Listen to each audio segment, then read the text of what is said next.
हैदराबाद येथे डॉक्टर प्रियंका रेड्डी या वेटरनरी डॉक्टरला 4 नराधमांनी तिच्यावर पाळत ठेवून तिची दुचाकी पंक्चर केली। नंतर तिला मदत करण्याच्या बहाण्याने तिच्यावर सामूहिक जबरी बलात्कार केला आणि तिला जिवंत जाळून टाकण्याच्या घटनेने संपूर्ण देशामध्ये प्रचंड आक्रोश आहे। त्याचेच पडसाद म्हणून व स्वर्गीय डॉक्टर प्रियंका हिला न्याय मिळावा यासाठी परतवाड्यातील जयस्तंभ चौक येथे सायंकाळी 7 वाजता सर्वधर्मीय सर्वपक्षीय श्रद्धांजली देण्यात आली। श्रद्धांजली देण्यासाठी आलेल्या नागरिकांनी तीव्र शब्दामध्ये आपल्या प्रतिक्रिया व्यक्त केल्या आहे। तर जयस्तंभ चौक येथे बॅनर लावून आणि मेणबत्ती लावून तिला श्रद्धांजली वाहण्यात आली। गुन्हेगारांना फाशीची शिक्षा द्यावी यासाठी मोठ्या संख्येने पत्रकार, सर्व पक्षाचे पदाधिकारी, सर्व धर्माचे लोक, सर्व असोसिएशन, सामाजिक संस्था, डॉक्टर वर्ग, युवक युवती तसेच महिला पुरुष वर्ग यावेळी उपस्थित होते।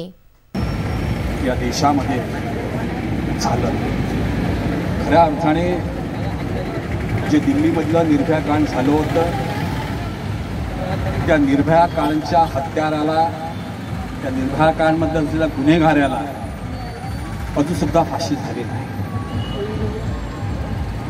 तसं पाहिलं तर समाजाच्या संवेदना हरविल्यासारखा समाज दिशाहीन होत जाईल असं वाटायला लागलं। ज्याप्रमाणे भारतातल्या कायदा आणि कायदा जो चालणारे जे कोर्ट आहेत, ज्या संत गतीने न्याय प्रक्रिया चालतं, कायद्याने होणार नाही, कायद्याने दमणार नाही। जोपर्यंत कायद्याचा धाक नाही, कायद्याची प्रक्रिया हीच अतिशय चीड आणणारी प्रक्रिया।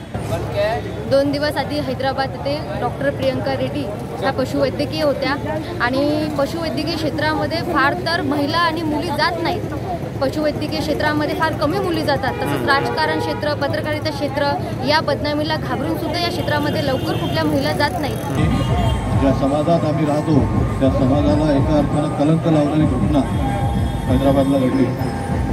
पेशानं डॉक्टर असलेली एक तरुण मुलगी आपल्या रोजच्या दैनंदिन कामात असताना त्या तरुणांनी तिला मदत करून सांगावं।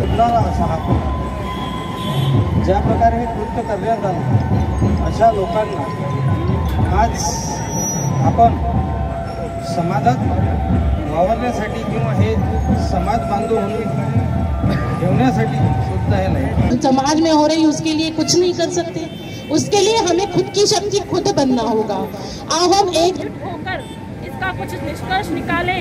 हमें महिला शक्ति, महिला सुरक्षा को लेकर कुछ न कुछ ठोस कदम उठाना ही होगा। Vidarbha news bureau, Amravati.